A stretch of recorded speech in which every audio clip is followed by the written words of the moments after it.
Hello, all of you Regs and Shinies. Welcome back to the 1313 podcast. This is the most mediocre podcast in the Star Wars universe. I'm Jackson. I'm Tommy.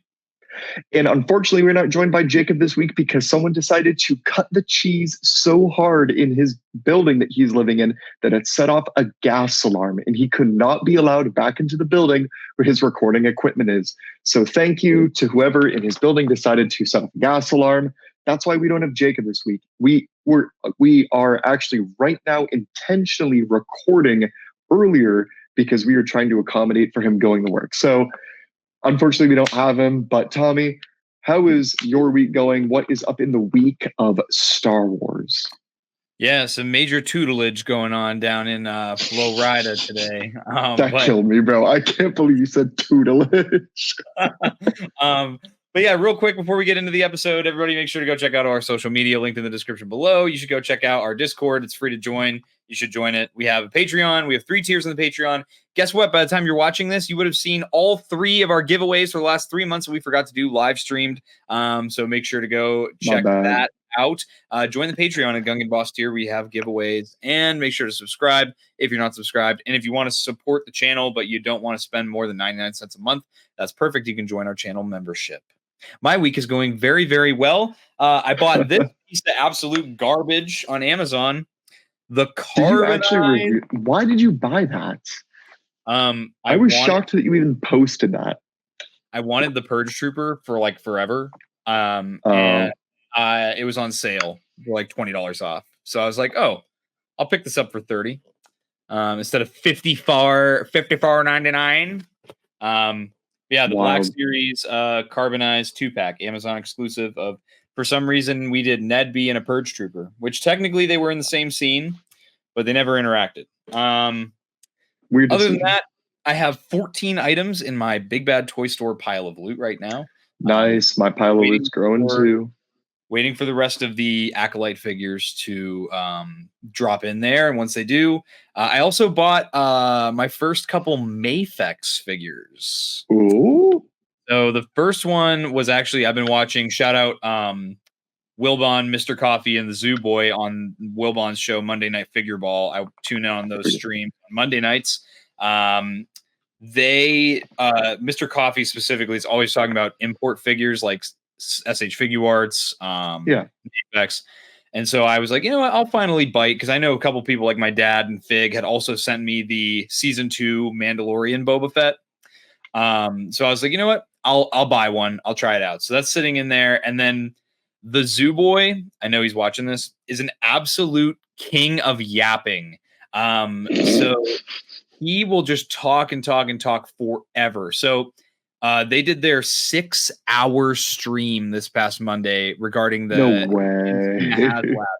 6 hours, Jackson. And they were like on hour 6. And so I jokingly said like, oh, we're on hour 6. Like, I just like tuned in. I'm guessing we're still on Zoo Boy's recent pickups, because he'll like take an hour minimum to do his recent pickups.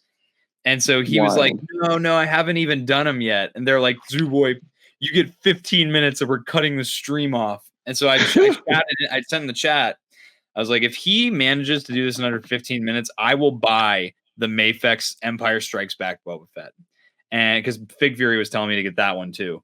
And he actually managed to do it in like 14 minutes and 57 seconds. He did his recent pickups. And he had like, I can't even believe it. That's wild. Yeah. But I just had to say, yeah. So lots of reviews are on the way. I'm in the middle of editing like 10 that I've recorded like weeks ago. Nice. And that's pretty much it. I mean, you may also, this is my first time mentioning this to you as well, but you may also be seeing a return of Tika's trading post on Monday featuring my brother Logan. Cheesy napkin. We're talking about it. We're in the talks of it, so we'll see. It might go an absolute failure, but we'll find out. We will see. So yeah, no, I'm excited to get the Acolyte figures. I saw people were posting that those were popping up in Walmarts, and I keep checking online here to see if anywhere is getting it. I just need to go into the GameStop and ask because I keep checking the app and it's still saying they're supposed to arrive in Hawaii around the 27th of the month. But I'm like, oh, come on, please. But Are you trying to get them in person or online? I would rather try to get it in person. I didn't pre-order it on Big Bad, so. But I mean, if it ends up coming out on Big Bad and my pile of loot is full, I might just put them in there because that would be easier. But oh, what was I thinking? It was an exciting week for our podcast too, because if you saw our social media, we were invited back to ICC Con to shoot press. So we are super, super stoked about that. We are getting details on our inner circle finalized for transportation and for our lodging while we are there.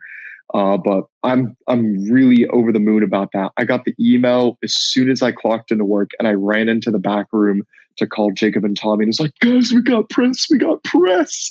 So we were super stoked about that. Thank you again so much, Michael, for coming on the show and for doing that stream. If you missed our ICC Con stream, make sure you also check that out.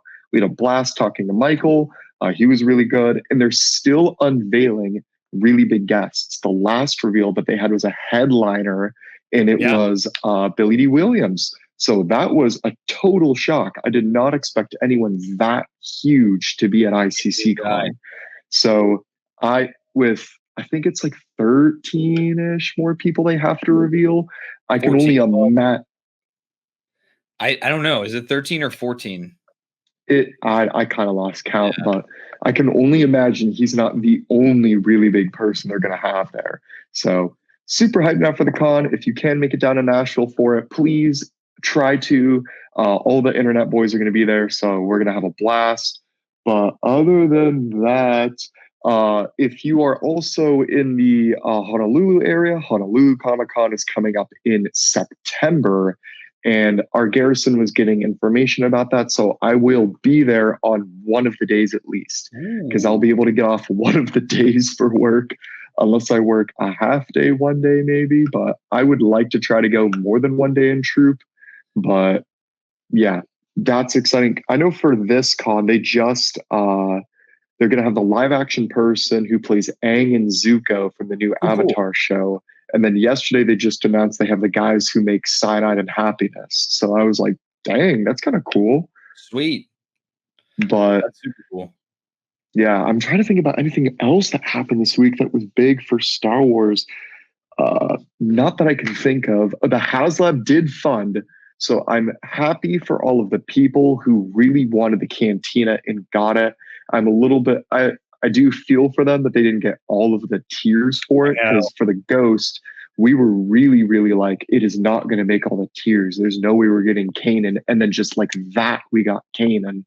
So that was really exciting, but I'm glad it at least funded and people are going to get it. And you could really make a custom TVC later of this wolf dude if you really wanted. I feel like all the other figures may have been a little bit harder to do, except that one, you know? Yeah, I think their names are like Wolfman and Hyena Man. I know the Wolfman's name is Black Sivrak. I don't think he ever got an action figure. No. But I know that the other one, Arleal Schaus or something like that. Yeah. I think he also has a Power of the Force figure already. So people are just going to buy that little cheap $5 figure. They can just toss that in the cantina. Exactly. Yeah, but super, super big shout out to all the people that backed that. I did not. I know a couple people that did just resell it. So, I mean, those numbers count, you know, even if it's just for resale. Literally, and you can't get mad if somebody's even going to resell a HasLab just because you're pre-ordering it in advance and it's not capped at a point either. So somebody's purchasing it for the sake of selling it again later. I mean, can you really blame the person? But granted, if this is another shameless ICC Con plug, if you want to get HasLabs that you have missed, people there have sold the previous HasLabs, but for really, really good, reasonable prices. I'm talking like maybe $100 more than what you would pay for the dang thing. Like someone selling the Razor Crest for, I think it was only like 100, 150 more than what it retailed when you bought it. But that's still really good considering that people charge double, even triple sometimes for HasLabs. Right. Yeah. I mean, do you want to keep talking collecting stuff or do you want to push that to the end or what do you want to do? We might as well talk a little bit of collecting stuff right now while we have the mic. The only thing I'll mention too is at the end of this month, San Diego Comic-Con is happening, and we're starting to Yes. get some leaks and some information through big names, well, official sources, and then people like Yak about what we might see. He's now posting today as a recording. It's Wednesday, so he's saying Ahsoka the White, and then the TVC Cobb Vanth should be revealed around that time, maybe. But they're doing, Jacob's pretty upset about this. They have a Funko of Thrawn that's going to be another exclusive here, and his hands are like this. And it's so funny and perfect. And Jacob's really, really upset that he's not going to be there to get it. So I'm trying to talk to some people here that might be trying to go to the con. But does he know that that Funko also puts it up on their website? I was going to say that's what they've typically done. Yeah, I'll make sure to mention. But they're going to have a diamond series of it too. Did you see that? No. So they're going to have the regular Thrawn with the hands going like this, which, like you said, and I've seen it before, if they don't usually sell everything at San Diego Comic-Con, they literally give it to GameStop, or they make a stock too to give to GameStops and collector stores too. That's how I've gotten stuff in the past. But they have a version that should only be at the con, but it's like a sparkled version of this Thrawn. It's like Funko's Diamond series, but that adds 2 more Thrawn things that Jacob needs to get. Yeah. I do know that there's one big piece of collecting news that you really need to talk about. Oh. It's right here as I share the screen. It is the reveal of the my gosh, I can't believe I forgot to announce that. Oh my gosh. Yes. So I had just gotten back from the beach with my wife and just pulled into our driveway. Tommy's calling me. I'm like, what does Tommy want? Because on the East Coast, it was midnight. And you also have to realize that Hot Toys is a Chinese company, so they post everything on their time. And he was like, Fives and Echoes sideshow up, like revealed. And I was like, no way. Like, we've been talking about this forever because the IP for Fives and Echo was renewed when they made the Black series and some of the other stuff for them. And I was like, well, if the IP is available, any company can make the product. And I was like, it's only a matter of time before we see Fives. But I was not expecting a Fives and Echo duo mocking the original release of the sideshow figures that we had back in, I think it was 2012. Oh, it was a long time ago. It was a long time ago, but yeah, I was absolutely. Now we have the entire 501st crew together. The Jesse looks amazing. I will probably end up getting Jesse and Echo at later times just because why not? And I definitely want to get Rex now, but those will have to be much, much later projects. But if you are curious about the differences between this Fives and the previous one, if you're a member of the 501st Legion on the Clone Trooper forums, me and Tommy's dad, General Fidelis, wrote an entire thread about the differences between the suits because unfortunately, the Hot Toys are not eligible to be approved costumes as of right now for the 501st. That was a relatively new decision. Could get reversed if there's later leadership who decides to change it. But regardless of differences between it, I think it looks fantastic. Like, I am in love with it. Yeah, man. I was head over heels when I saw these get revealed, and I honestly, I couldn't believe it. So I called you immediately. And then I was texting Skywalker Hendricks like frivolously, when are these going up? Yes. When are these going up? And then literally 15 minutes later, they were up for pre-order on Sideshow. They were immediately up, which was insane because they were like, oh, like go to sideshow.com. And I went to the website and it was just there. It didn't have official images, but it had its name. I was like, guys, you can already pre-order it. And it's good because it's a mainline Hot Toys and it's not exclusive. Tommy, no, do not pull him up. Do not pull that man up. I wasn't pulling anybody up. Scroll away from him. Scroll away. But yeah, very, very excited that we have those. It will not release until the fall of next year, though. But that's how this thing works. Not a big deal. I can wait. Time to get it. Plenty of time to get it. Remember that Sideshow does have payment plans.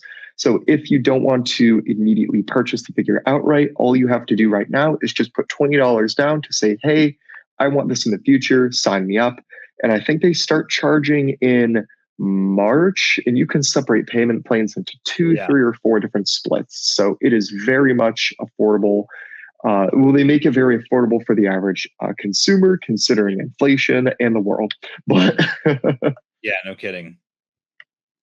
But yeah, that's the news there. And then we did have I may as well just pull it up while I have a screen share oh here. yeah, They did screen have share a features Black nice. Series reveal. Oh no, yeah, this one was crazy.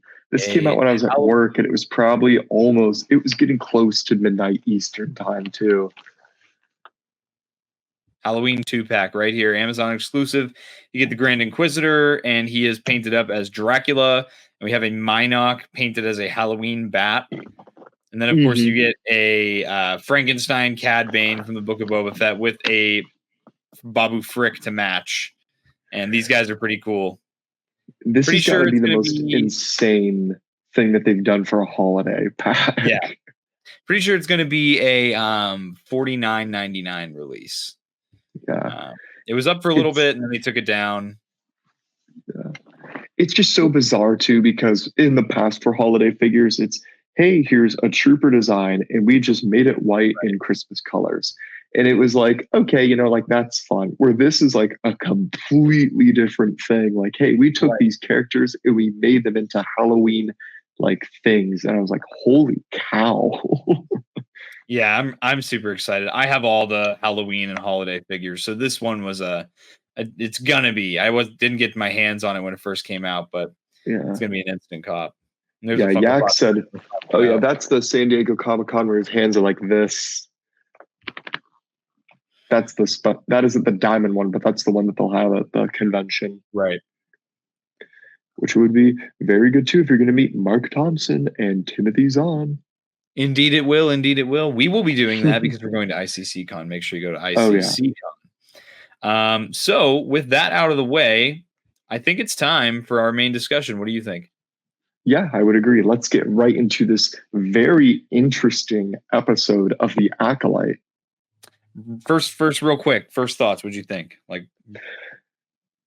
I was genuinely surprised that it was a flashback episode. I knew that we were going to have I knew we were going to have a flashback at some point of things that happened, but I was not expecting an entire full-length episode dedicated to a flashback story.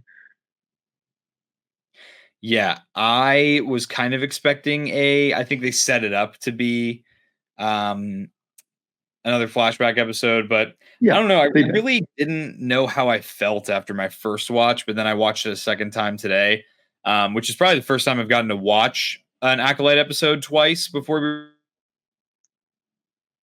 If your connection works. Or I'm assuming there's a loud noise. Yeah. And so I kind of was like confused about how I felt about it. And then I watched it a second time, and a lot of the lore beats made a lot more sense to me on my second watch. Yeah, I didn't. This, in my opinion, is the only episode I've really that it stood out to me for a critique. And the only critique I really have for the series right now is that after watching this episode, I feel like maybe the show could have been put in a different order. And that's also to say, too, that we haven't seen the final episode. So when we see it, it could make perfect sense. But I was like, maybe they should have done all the beginning stuff later, but I don't know. I liked it, though. Yeah, I mean, I liked it. I didn't dislike it. Yeah, that's kind of where I'm at. I don't know. I didn't really know if I really enjoyed it so much as the other episodes, but I definitely didn't hate it. I do want to say, though, just to get my only negative thing out of the way, I was not a fan of the end credit song. Just I didn't like get to it as a re-listen song. to it. I like it as a song, but I thought it didn't fit Star Wars. Does that make sense? What was the song? It's like a fan made, not a fan made. They paid someone, I forget the name of the artist, but she made a song about the Acolyte, and it's just a very like contemporary hip hop song, like American hip hop song. It's not, and nothing about it is Star Wars. Like it's very like the vibe of it was something I would see at the end of like a Spider-Verse movie. Like, Sure. you know how they have that American hip hop is in the Spider-Verse movies. Yeah. It would have fit right in there. But I feel like as a Star Wars song, I guess you know how in Boba Fett in the finale, Book of Boba Fett, where they say the name Boba Fett. Yeah. That's to me is fine. I like that. That was funny. Still Star Warsy music. This one was just like literally just a song you'd hear on the radio. And I was like, wild. I don't know how I feel about that. So I mean, it's not a big deal though, because it didn't happen in universe. So. It destroyed the episode for me. Kind of shit. But yeah. But I got notes, Jackson. Oh no, he's got I have notes. Questions. There's stuff I still don't understand. The biggest thing for me, and it was my caption on this, is this very much solidifies the fact that, well, it's very much corruption of the Jedi, but I feel like the Jedi are evil, because if they wouldn't have intervened, then none of this would ever have happened. You know, I have some pushback on that, so we'll have to dive a little into that. But let me actually find my. It's all Soul's fault. Soul was the heroic, stoic character, and now it's like, oh, you're the reason all this happened, and you willingly lied to Osha about what like occurred. I think it's Torben's fault, dude. Torben was the guy who was like, Torben. Yeah, I want to go home now. Yeah, Torben was like whining. Shout out Toman. Did you watch Game of Thrones? No. Are you going to watch Game of Thrones? No. Okay, for all of our podcast viewers, the show's been out for so long. The guy who plays young Torben is King Toman in Game of Thrones, and he jumps off the palace and kills himself. So he should have definitely done that treatment in the show, because he was like, I want to go home. And it was just like, come on, dude, shut up. But again, that's supposed to play into the whole, like, they're taking these kids when they're children. They're not mature people to begin with. And it's kind of like screwed up what they do. Yeah. As far as Soul goes, what specifically makes you think that he's like the villain in this episode? I believe in this episode, Soul is the villain because he is blinded by his want to have a Padawan. When he sees Osha for the first time and sees that she really doesn't want to be with them, he immediately takes it in his own personal responsibility to be like, we should do that. And Andara's like, wait, we should really consult. I feel like I was an Andara hater. Now I'm an Andara enjoyer, because in this episode, it gives her perspective of the story. She's like, wait, we need to talk to the council. We should do this the Jedi way. We shouldn't breach into these people's places because it's not right. And I feel like she has the most sense of the entire group the entire time. And they have that little brief bit of dialogue too, where she was like, don't be blinded by your emotion and like your want to have a Padawan, because he doesn't want one. And he's so consumed in the moment. That's when May runs out and he's like, oh, it's Osha. And it's like, no. And then when the mother does whatever her spooky thing is, he kills her because he thinks that she's going to harm Osha. And so he's purely blinded by things that he wants. And so in the end, he is the villain because of that. Dang. I don't think I could bring myself to say that he's a villain, but I will say that not of the story. Yeah, but I will say that that's definitely his shortcoming. But I could because this was told from the perspective of the Jedi, I could totally see this just being plopped into a Clone Wars episode or Rebels episode, where the Jedi are having this moral dilemma. One is like, well, this girl obviously doesn't want to be a part of this culture and she wants to be a Jedi. Whereas the superiors are saying, but is this a good idea to bring her in? She's too old. She has the whole twin thing going on, and then kind of uses circumstances as an opportunity when, Torben goes to make the brash decision. He kind of uses that as an excuse to go jump back into the palace or the fortress. Yes. Mm-hmm. And I feel like, too, the situation would have ended much differently, and the council would have also made a much different decision if they had known that the creation of life on the planet was the twins and not just I thought it was really funny at first, and it took me out originally that they were like walking around Brendock with like metal detectors, but they were force detectors, and I was like, why are you detecting force when it's a person? But it made sense that there was something in the force that had told them that life was created, and they didn't know that it was a person. They thought it was like a plant or something, Right. which was funny to me then later. But force metal detectors are hilarious thing. So, in relation to that, so there's the whole thing the Jedi are, looking for the origin of the life returning to Yes. Brendock because Master Indara actually references the big hyperspace incident that happens in the High Yeah. Republic novels 100 years before. And even as someone who didn't read those novels, I did know that that was kind of the premise of those books. Is there's this huge hyperspace accident, and it kind of just wipes out a bunch of civilizations. And Brendock is one of the planets that's considered uninhabitable, and they talk about how the only way that life could come back is through a vergence in the force. Now, Yes. another thing, specifically a vergence in the force, is according to Wikipedia under the canon tab, is The the canon tab. it's basically a nexus in the force. It's like a super strong concentrated area in the force. So think like the tree on Dagobah in Empire Strikes Back. That's a dark Yes. side vergence. Or like the cave that Rey goes into in The Last Jedi. That's a dark side vergence.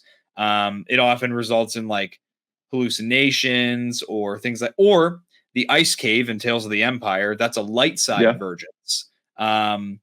So it's kind of like a place of contemplation, almost like a Jedi temple in a way. I was gonna say like the ones on the fall that we see where Kanan meets like Yoda. Yeah, Well, it's Ezra almost like does, but I should say. it's a Force Vergence. So my thought is that the tree that reminds me of the tree from Avatar is Mm-hmm. the light side Vergence on the planet, and then the witches are constantly like doing rituals over this pit that we've never seen anything about. Yes. I think that's the dark side Vergence, and that's why we have May and Osha, because you have light side and dark side on the same planet, and they're just the same person but created as a light side version and a dark side version. Yeah. Like the yin and yang that Kelnaka obsesses about when we see him in his cave too. Yep. Yeah, so that's my Yeah. theory there. I agree. And I Oh, what do. else was I gonna say? Go I was ahead. gonna mention Kelnaka. My boy, man, it was cool to see him actually fight. I was kind of worried that we weren't going to see that for as long as we did. What was that? Sounds like something going to hyperspace, I was a dude. cross rocket, bro. I didn't get a chance to mute. No, That you're was good. wild. But yeah, I think it wasn't it the one online theory before was saying that like, oh, like the witches are gonna take control of Torben and he's the one that like they're gonna have to fight. So I was under that impression too going into this flashback, Yep. but I was not expecting Kelnaka. Yeah. Okay, that's a question I have. What's the deal with Coral? What happened with that? Did she possess Kelnaka? Is that what happened? Because she like just turns to mist and then she's gone. Like we never hear from her again. I'm not sure, only just because it very much seems like the council of witches that are like gathered in that thing are the ones like uh possessing Kelnaka in that way. Yeah. But I don't know, just because I mean, yeah, like you said, we don't see them again. So did they actually do that? Or were they in that room and I just missed it? But Dar just like a mass wipes them, collateral kill. That was insane. Yeah, I don't think that was her intent. I think she was just No. trying to free Kalnaka's mind. But that fight was great. I love the clunkiness of the Wookiee Jedi's fighting style. It was Yes. great, very fitting for his species, and it was great to just see him totally. You just see how much more powerful he is, just physically, over the other Oh Jedi. yeah. You just overpower everybody. And only some like Andara, who's the most strongest of them all, was the only one that could like subdue him. So we think that Coral is the one who physically possessed Kelnaka, and then the rest of the witches were like just kind of keeping the control. I guess maybe. I mean, Maybe. if they don't explicitly show someone dying, Star Wars will always bring someone back. So that's where I'm at. She'll probably come back. Also, If they bro, make a spinoff, maybe. I'm gonna have another Commander Fox moment here. I think I'm gonna have another Oh Commander no. Fox. Oh Soul did no. nothing wrong. This is where I'm at. Okay, you need to bear with No, me. he's the villain. Let's I'll think listen. about let's think about the circumstance of the actions. Okay, my Okay. man Soul. He's sitting here. The girl he believes to be Osha runs in and says there's a fire. They're identical twins, so it makes sense, even though the actresses are not identical twins. And then Mother Anastasia starts turning to dust, right? She starts Yes. getting infinity stoned. And then we see May also starting to go away. So in Soul's mind, he's like, oh no, like she's getting hurt or she's taking her away. So he stabs Mother Anastasia to stop her. And then she's like, I think she gaslit him. I don't think that she was actually planning to give Osha back. Like, I don't get it. I don't get it. I But agree with that part that she was definitely gaslighting Soul in that area, that she was like, oh, I was gonna give Osha back. But I will argue against that, saying that Soul believed that that was Osha. And so he was blinded by his own ignorance because again, the all-powerful, all-knowing Jedi were so ignorant that they couldn't detect our presence on this planet, yep. kind of a thing, that he should know that that's not Osha, because May and Osha are two very different people, and that means they're two very different things in the Force. If you're going to argue with me on that, season 1, episode 1, Clone Wars, run me back on that, bro. Yeah, I mean, but also, and then the other part of that too is like, I wouldn't trust Mother Anastasia because of what she did to Torben. Like, it was cool to see like Yeah, her actually get into his head and like mess with him and possess him. But I'm like, dude, I would not be trusting her at all. If I saw her starting to do some witch stuff, you're dead, bro. I'm not messing with I that. definitely thought, yeah, I definitely was also under the impression that Torben was like in pain and like suffering through that too. But it was just like, no, she was just like, oh, like I'll just let you go back home. And it wasn't anything serious either. So it was just Yeah, like, well, but I mean, to me, that's like a form of like aggression to from the Jedi's perspective. If the leader of their cult just decides to yeah, possess one of your guys, um, but yeah, I mean, it was. I liked that scene, and I liked how. I also really want to point out. I like how okay. Torben thought that the witches were Night Sisters, and they clarified that they're not. That was cool. Oh yeah, because because again, that's what we were all saying. We're like, oh, it's Night Sisters, and then they were like, not really, but I mean, still kind of.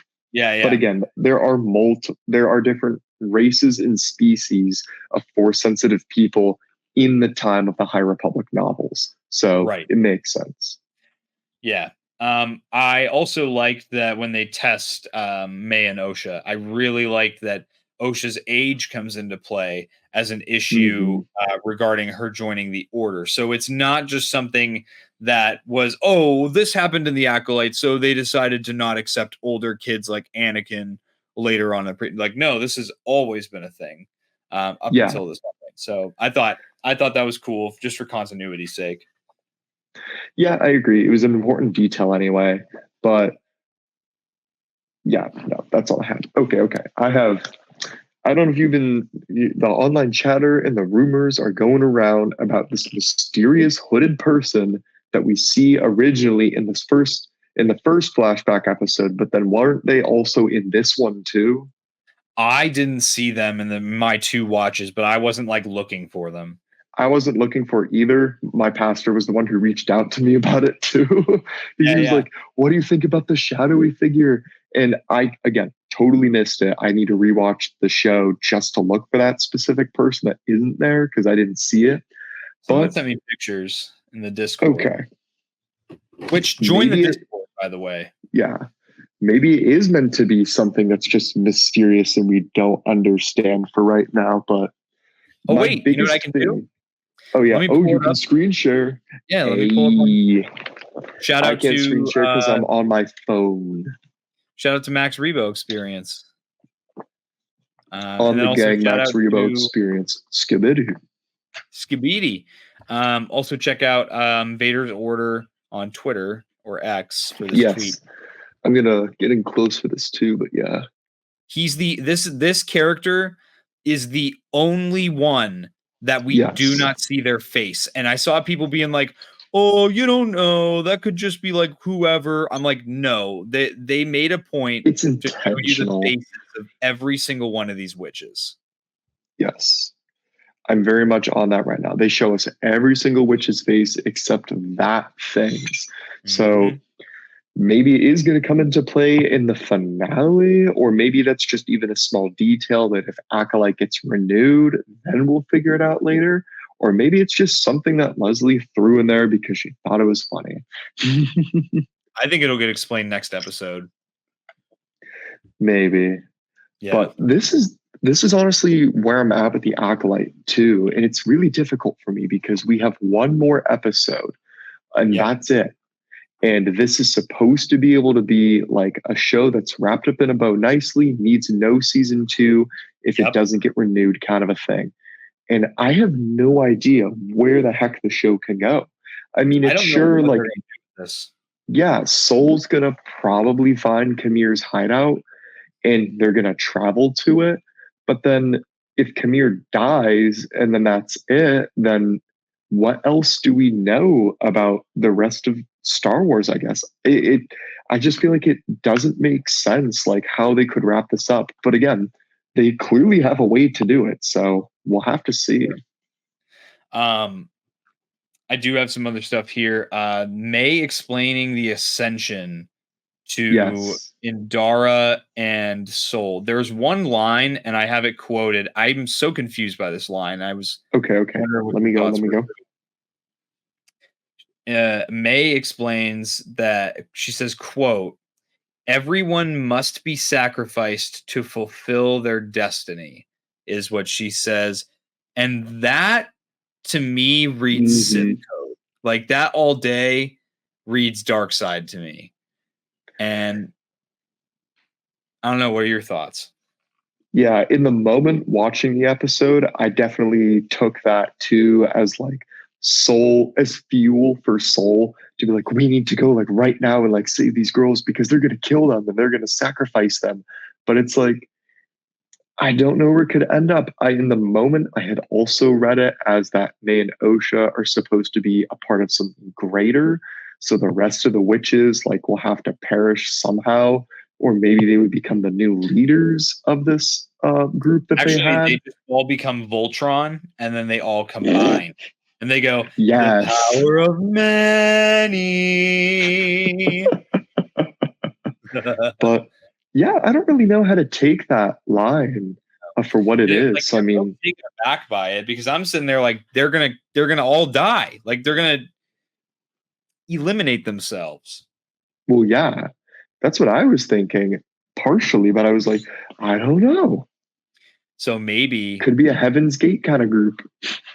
Yo, maybe the witches are doing their seance and maybe we're led to believe that they're helping Coral possess Kelnaka when really what they're doing is sacrificing themselves to fulfill their destiny. I don't know. No, that makes, I don't know. I did think though that Indara was very good specifically in that scene. I really like Indara in that scene. Indara was a W character. That I would say the best character of the episode. In fact, Soul was taking massive L's. No, I feel like that also explains. Soul's the man. What you talking about? Soul is the GOAT, not in this episode. And it makes sense how he acts for the rest of the series because he's continually trying to seek redemption for like what he's done. Greatest of all time, Jedi Master Soul. Soul is a GOAT, bowl cut.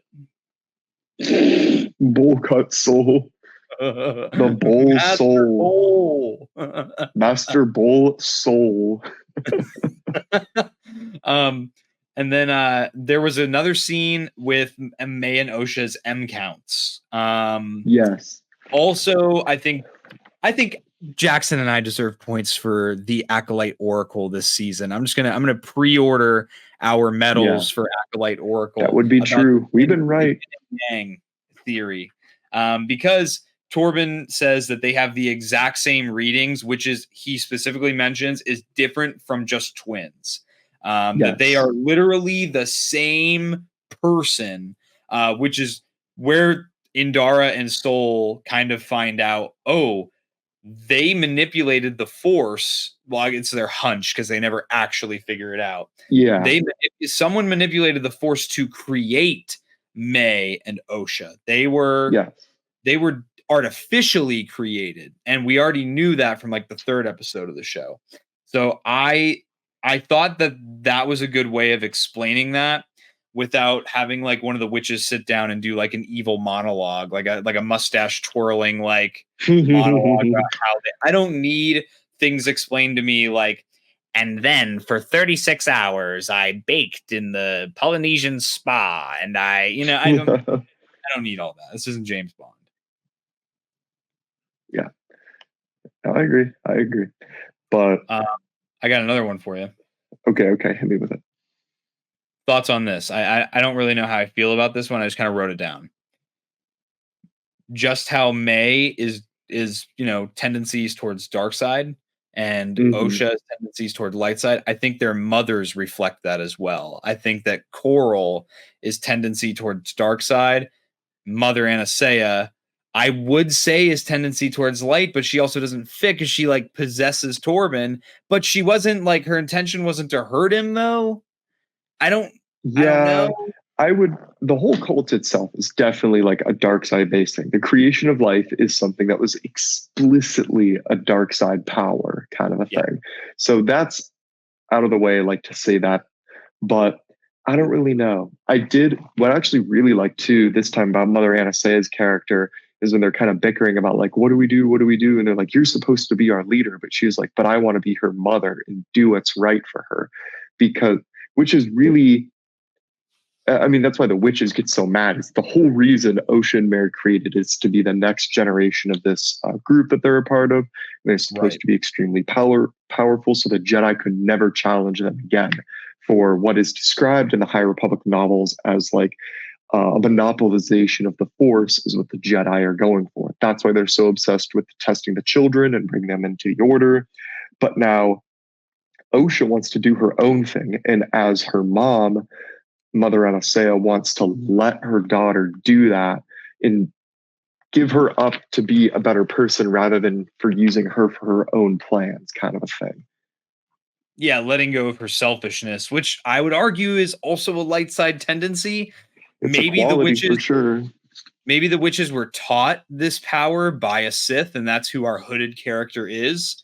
And maybe that'll get revealed in the end. Who knows? I'm interested to see where it all goes. And then okay, another question here. I hope this Okay. gets answered. Was the explosion of the generator from the fire that May started? Because I don't really think so. It didn't make sense because again, this episode really also painted a really good picture of how when May set that fire, she did it as like a tendency of anger because like, oh, I'm mad at you, so I'm gonna do this. And then it's the childlike innocence of, oh my gosh, this fire is actually huge and this could actually kill Osha. Oh shit. I didn't mean to do that. Like I'm in trouble.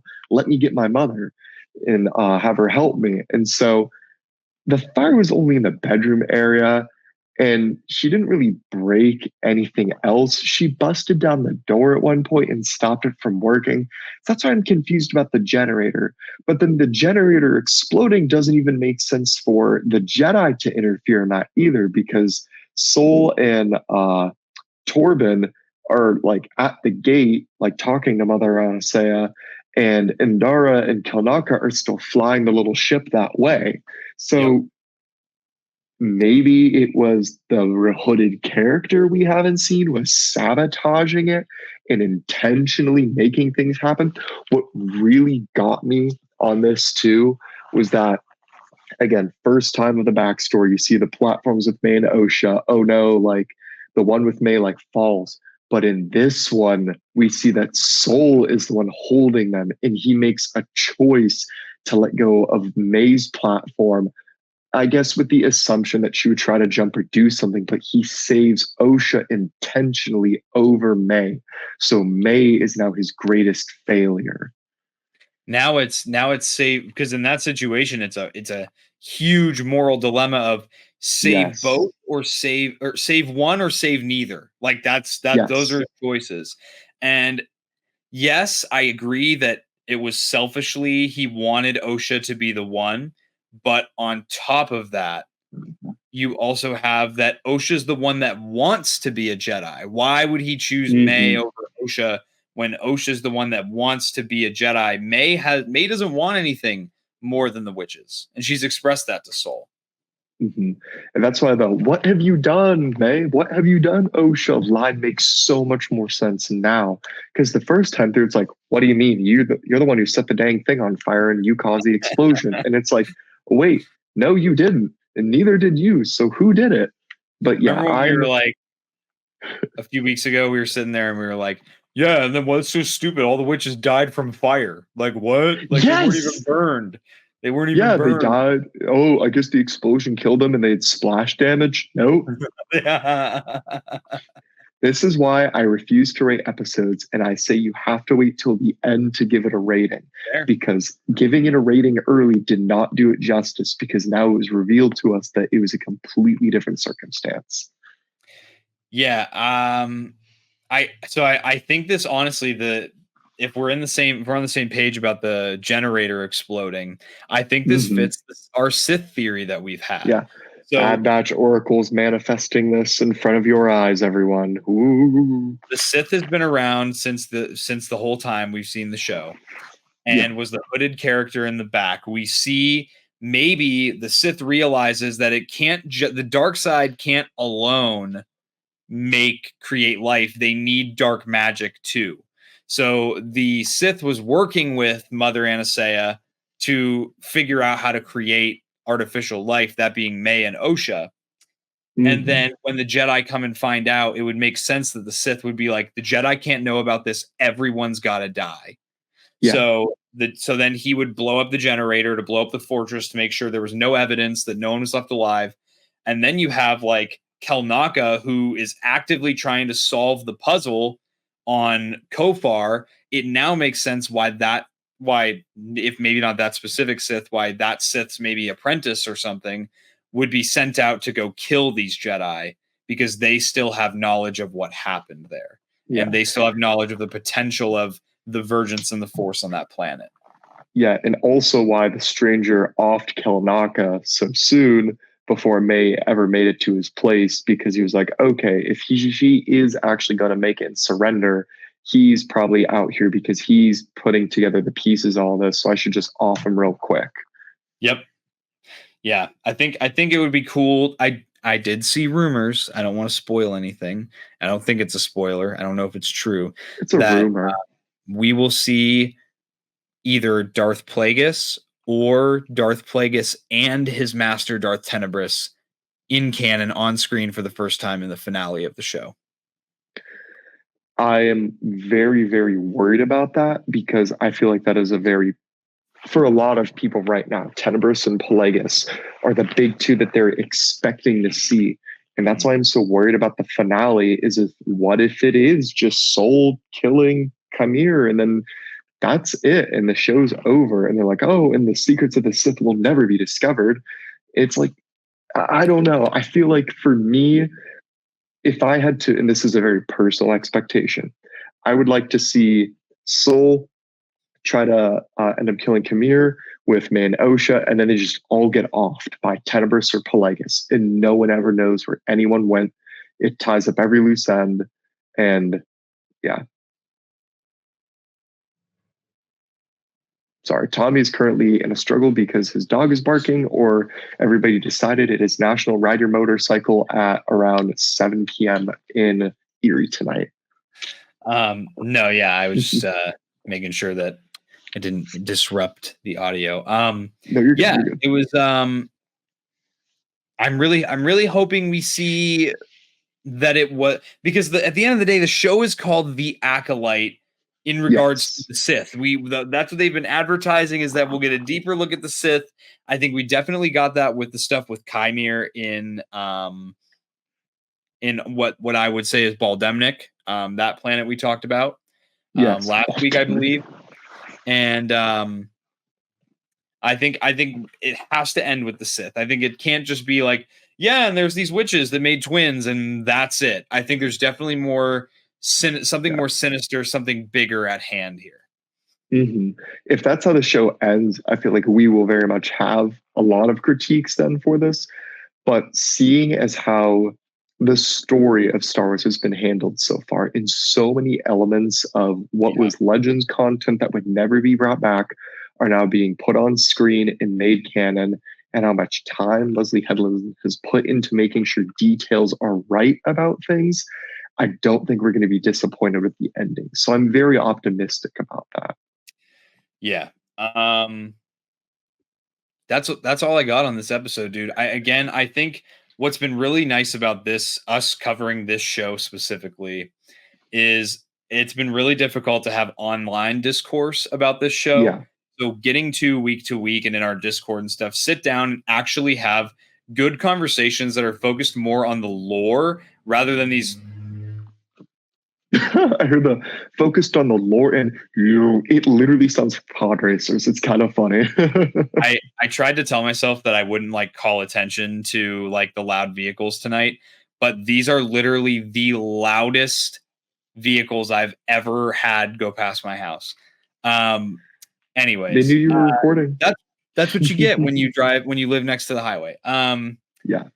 But yeah, what was I even talking about just now? You're talking about the Acolyte in our community and how much you enjoy it more.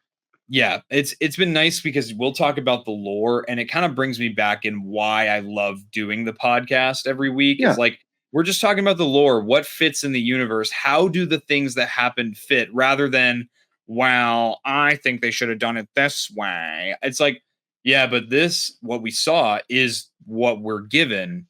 So it's bad writing. The characters are bad. I really enjoy like having good conversations about what we're given rather than what we could have had or what people think we should have had. And it just makes the discourse for the show so much more enjoyable for me. And it's helped me to enjoy the show so much more. And we hope that we have helped you guys as the viewers. I know we get comments from time to time, people tuning in and saying, hey, like, new to your show, I appreciate, that you guys are having like real conversations about it. So I hope that we're continuing to do that for you guys with the show. Yeah, hope so too. I mean, we very much have solidified and alienated ourselves from very radical thinkers in the Star Wars community, but we were never going to appeal to that audience anyway. So it's better it happens sooner and that more people know our name and know to stay away from us if they don't want positive Star Wars content. And that's just the dang facts about it. If you seriously do not enjoy people who are trying to discuss Star Wars because they enjoy it and you just want to actively shit on it, and why isn't Star Wars like the Clone Wars when I was a little kid? And why does it have to be different? People are going to be so mad at the Skeleton Crew when it is a kids show because all of the characters are kids and people are going to lose their minds. And I know it's going to get an Acolyte treatment. I'm just going to Skeleton Crew Oracle, first prophecy. People are going to dislike the show because it looks like it's made for kids, and it probably will be a kids-centered show, unlike how the Acolyte is.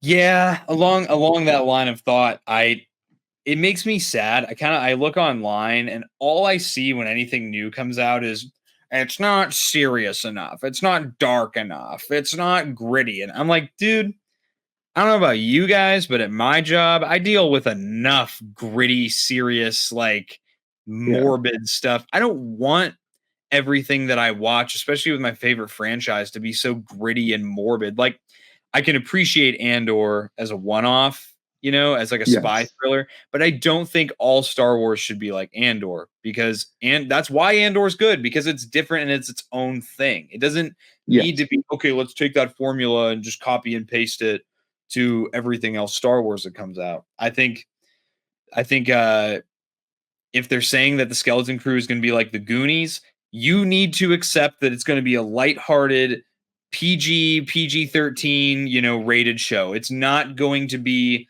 the gore, lore-filled stuff that people are looking for. And I'm always down for a fun ride when it comes to Star Wars. Yeah. And again, remembering that Disney is a family-friendly company and they're going to profit off making stuff for kids. And just like how we had the Clone Wars and another generation had Rebels and another generation now has this in The Mandalorian, this is going to be for the very next. The torch is going to be continuously passed and there will be Star Wars kids content. So just get over it is all I'm going to say to that.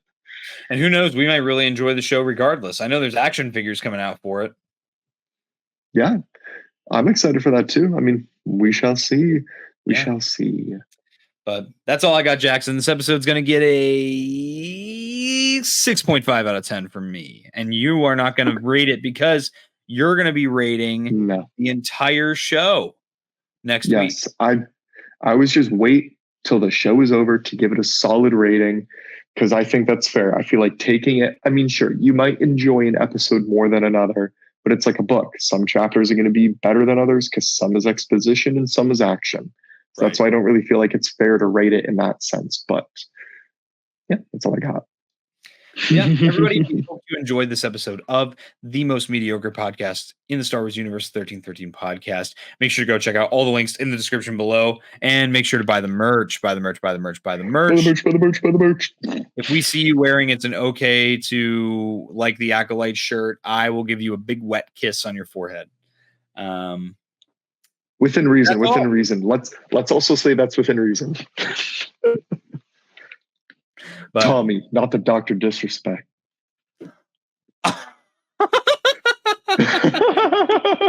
Tommy better turn into Dr. Disrespect when a minor wears that shirt. Ladies and germs, we hope you enjoyed this episode of the 1313 podcast, and we will see you for another one. Goodbye. Bye-bye. Hey, this is Vanessa Marshall. I play Hera Syndulla on Star Wars Rebels, and you're listening to the 1313 podcast. Dun, dun, dun, dun, dun, dun. Dun, dun, dun, dun, dun, dun, dun. Dun, dun, dun, dun. Dun, dun, dun, dun, dun, dun, dun. Dun, dun, dun, dun, dun. Dun, dun, dun, dun, dun, dun, dun. Dun, dun, dun, dun, dun. Dun, dun, dun, dun, dun, dun, dun. Hum da da hum da da hum dum dum da. Hum da da hum da da dum dum da dum. Ba-do ba-do, ba-do ba-do, ba-do ba-dum ba-ba-dum, ba-do ba-do, ba-do ba-do ba-dum dum. Hum da dum hum dum dum dum dum. Hum dum da dum hum da da hum dum da da. Hey, I'm da dum da dum da. Hum da dum da dum da dum da. Dum da da ba da dum dum da ba ba da ba da.